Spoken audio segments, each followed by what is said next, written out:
जळगाव जिल्ह्यातील एका छोट्या गावात शामराव देशमुख नावाचा शेतमजूर राहत होता. त्याचे घर गरीब असले तरी मन मात्र मोठं होतं. शामरावच्या 2 मुली होत्या, मोठी आरती आणि धाकटी कविता. आरतीचे लग्न झालं होतं. आता कवितेसाठी स्थळं पाहिली जात होती. भुसावळ तालुक्यातील राजेश पाटील नावाच्या तरुणाचं स्थळ कवितेसाठी आलं. राजेश हा दिसायला साधा पण कष्टाळू माणूस होता. कवितेचं रूप पाहून त्याने लगेच होकार दिला. काही दिवसातच दोघांचा साध्या पद्धतीने विवाह पार पडला. कविता नववधू म्हणून राजेशच्या घरी आली. नवरा प्रेमळ होता.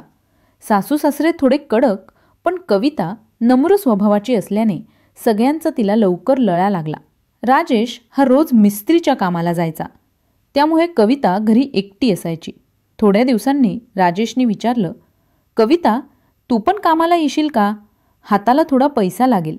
कवितेने होकार दिला आणि दोघं बांधकामावर कामाला जाऊ लागले. संसार सुरळीत चालू होता. काही महिन्यांनी कवितेला मुलगा झाला आणि ती पुन्हा घरकामात गुंतली. राजेशने सांगितलं, तू आता काम नको करूस, बाळ सांभाळ. कविता घरी मुलासोबत वेळ घालवू लागली. घरात शांतता होती, पण एकटेपण वाढत चाललं होतं. राजेशने तिला एक मोबाईल दिला. तू कंटाळलीस तर माझ्याशी बोल. कवितेने मोबाईल वापरायला सुरुवात केली. फेसबुक, इंस्टाग्राम अशा ॲप्स तिने उघडल्या आणि तिच्या आयुष्याची दिशा हळूहळू बदलू लागली. इंस्टाग्रामवर कवितेची ओळख सूरज मारी नावाच्या तरुणाशी झाली. पहिल्या काही दिवसातच दोघांमध्ये सतत चॅटिंग सुरू झाली. सूरज हा भुसावळ जवळच राहत असल्याचं समजल्यावर कवितेला एक प्रकारचा आनंद वाटला. आपला बोलता मित्र मिळाला असं तिला वाटलं. राजेश कामावर गेला की कविता सूरजसोबत तासनतास बोलायची. राजेशला जेव्हा तिला फोन लागायचा तेव्हा तो बिझी दाखवायचा. कविता म्हणायची, आईशी बोलत होते गावाकडं. राजेश साधा मनाचा माणूस, त्यामुळे शंका आली नाही.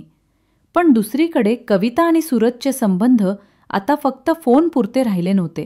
एक दिवस कवितेने सूरजला घरचा पत्ता दिला. दुपारी तो आला आणि पहिल्याच भेटीत दोघांमध्ये मैत्रीचं रूपांतर शारीरिक नात्यात झालं. तो दिवस कविता कधीच विसरली नाही. सूरज आता तिच्या आयुष्याचा गुप्त भाग झाला होता. असं 4-5 महिने दोघांचे संबंध सुरू राहिले. पण नंतर सूरजला ती कंटाळवाणी वाटू लागली. त्याचं लग्न ठरलं होतं आणि त्याने कवितेशी अंतर ठेवलं. कवितेला ते सहन झालं नाही. तिने धमकी दिली, माझ्याशी बोलला नाहीस तर तुझ्या घरच्यांना सगळं सांगीन. सूरज घाबरला. पण काही दिवसांनी जेव्हा कवितेला त्याच्या लग्नाचं निमंत्रण समजलं, तिने त्या मुलीला, सूरजच्या होणाऱ्या बायकोला, त्यांचे फोटो आणि व्हिडिओ पाठवले. लग्न मोडलं. सूरज संतापला. तो थेट कवितेच्या घरी पोचला आणि दोघांमध्ये जोरदार वाद झाला. लोकांना गोष्ट लक्षात आली आणि राजेशच्या कानावर ही बाब गेली. राजेशनं पत्नीला घराबाहेर काढलं. कविता आता एकटी होती. छोट्या मुलासोबत भाड्याच्या खोलीत राहू लागली. तिने सूरजवर तक्रार केली, पण नंतर पुन्हा दोघे संपर्कात आले. जे झालं ते विसरूया असं म्हणून दोघांनी पुन्हा संबंध सुरू केले. पण नशिबानं खेळ केला. सूरजने एक दिवस कवितेच्या मोबाईलमध्ये आकाश कदम नावाच्या दुसऱ्या मुलाचे मेसेज पाहिले. रागाने त्याने विचारलं, हा कोण आहे? कविता म्हणाली, मित्र आहे. पण सत्य काहीतरी वेगळंच होतं. राजेश, सूरज आणि आता आकाश, 3 पुरुष तिच्या आयुष्यात आले होते. त्या नात्यांची गुंतागुंत आता तिच्या मृत्यूचं कारण बनणार होती. एका संध्याकाळी कविता साडी नेसून बाहेर पडली. सूरजने पाठलाग केला. समोर आकाश येताना दिसला. कविता त्याच्याकडे गेली आणि रागाने पेटलेल्या सूरजने तिला ओढलं. तू माझी फसवणूक केलीस. त्याने खिशातून चाकू काढला आणि कवितावर वार केला.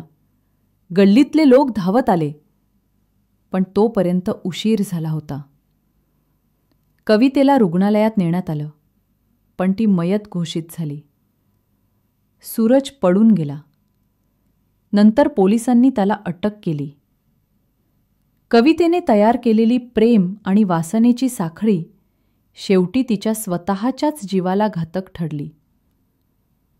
सूरजचंही आयुष्य उद्ध्वस्त झालं. मित्रांनो, या कथेतील प्रत्येक वळण हे आपल्याला एकच शिकवण देतं. वासनांच्या आहारी गेलेली नाती शेवटी नाशच करतात. अशाच सत्य घटनांवर आधारित आणखी गुन्हेगारी कथा ऐकण्यासाठी आपल्या चॅनलला सबस्क्राईब करा आणि तुमच्या प्रतिक्रिया कमेंट बॉक्समध्ये जरूर लिहा.